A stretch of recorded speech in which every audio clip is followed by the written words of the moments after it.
It snowed across New York City in a metro area today. Yay! Unfortunately, I was asleep. Boo. No, seriously, the snow came in just after I fell asleep at about 11:30 p.m. and lasted until about 3 a.m., allowing for about a half inch to pile up, at least where I live. I could look at the now data tomorrow, but it was about a consistent half inch or so across the Long Island area, maybe an inch in New York City. It was not a significant amount of snow. Nonetheless, this is our first snow of the year. So there's no doubt about it, winter is here. Unfortunately, all of the snow remnants disappeared, and I only have one picture and no videos of the snow or the cars covered in snow. It looks like it hasn't snowed yet. And it still looks like November outside, even though it certainly feels like mid-January. That's how in the aftermath of snow. I'm just gonna tell you, it's usually going to be cold in the aftermath of snow, unless you happen to get lucky and the snow brings along a warm front. In all seriousness though,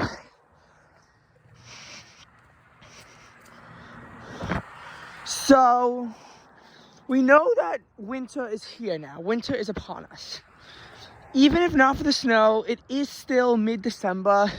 Temperatures as I film this video are 37 degrees. Wind chills around 30 degrees.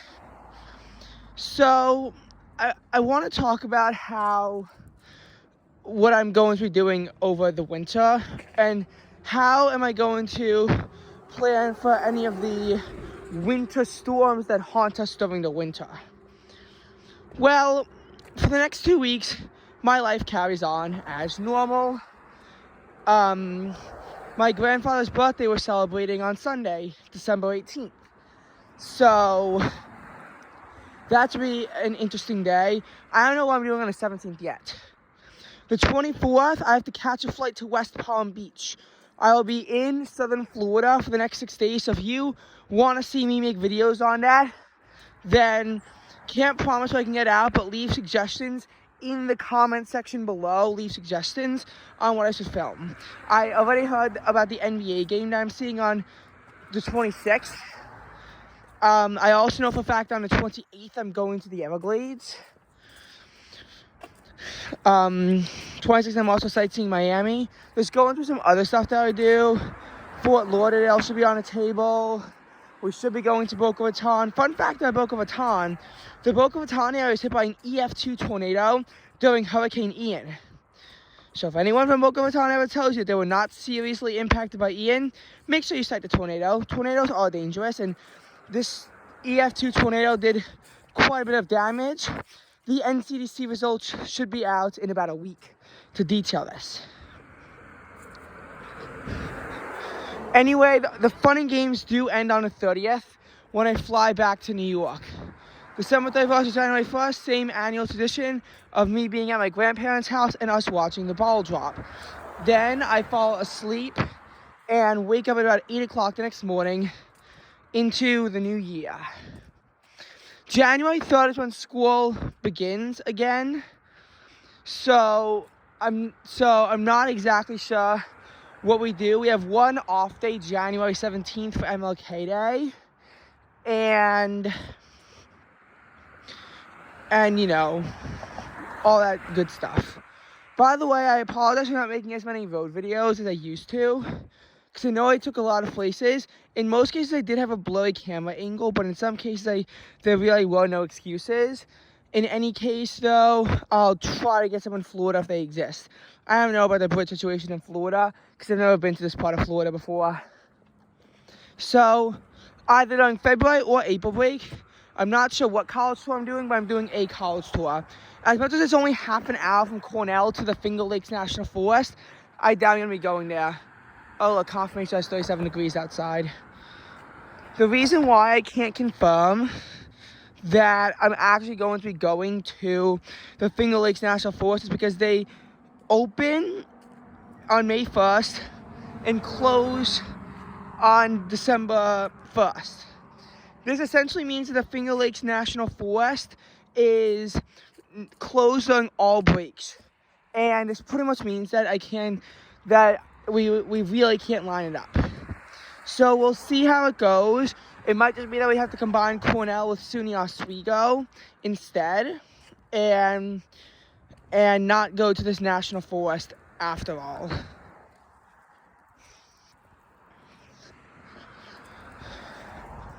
What I can definitely say though is that we are not going to Seattle, Portland,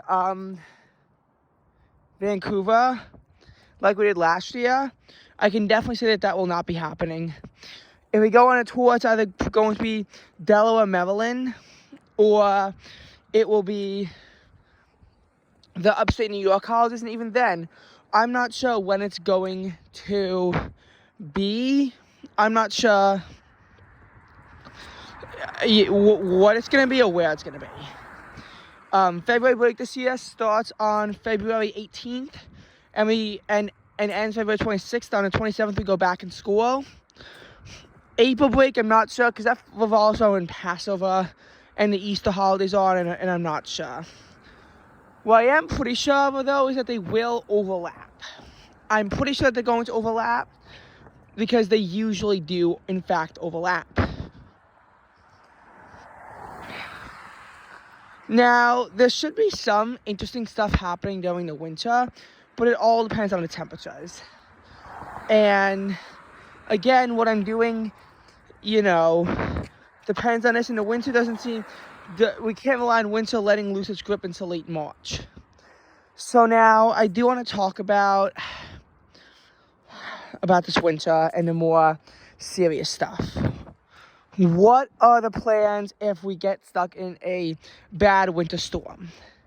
So first of all, in the winter, we have to assume that the polar vortex is at normal, because otherwise it will affect everything.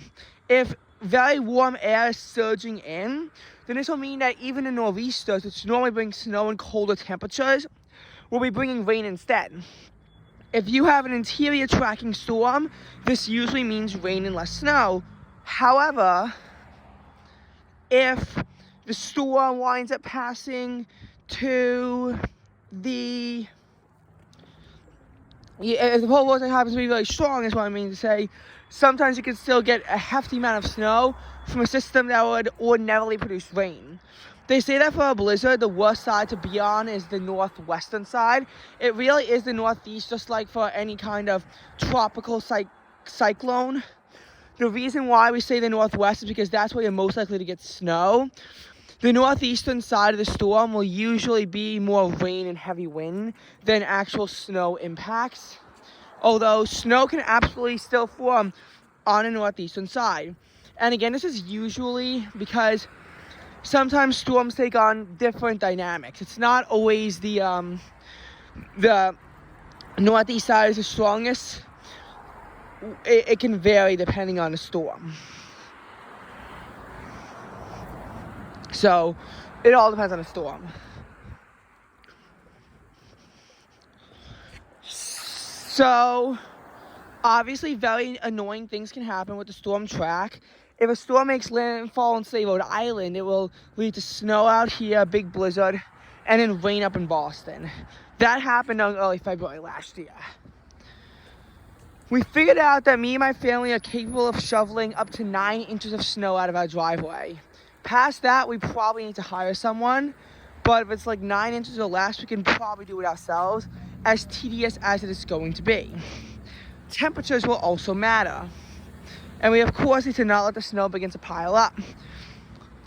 Wet, mushy snow, when it's around 30 degrees, is going to be a lot easier to clear out than heavy, wet snow that you get when it is heavy, dry snow that you get when it is like 15 degrees.